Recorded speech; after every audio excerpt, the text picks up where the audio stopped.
কবি সুকান্ত ভট্টাচার্যের চিল। পথ চলতে চলতে হঠাৎ দেখলাম ফুটপাতে এক মরা চিল।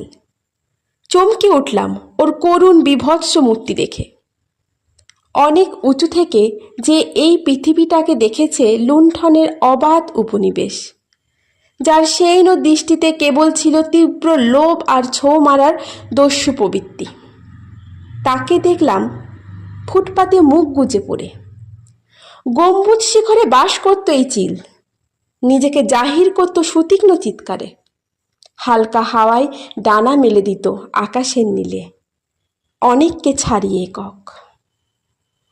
পৃথিবী থেকে অনেক অনেক উঁচুতে অনেকে আজ নিরাপদ, নিরাপদ ইঁদুর ছানারা আর খাদ্য হাতে ত্রস্ত পথচারী।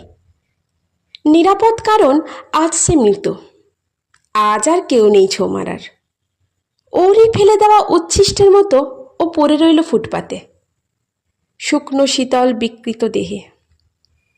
হাতে যাদের ছিল প্রাণ ধারণের খাদ্য বুকের কাছে সযত্নে চেপে ধরা, তারা আজ এগিয়ে গেল নির্ভয়ে, নিষ্ঠুর বিদ্রূপের মতো পেছনে ফেলে আকাশচ্যুত এক উদ্ধত চিলকে। নমস্কার।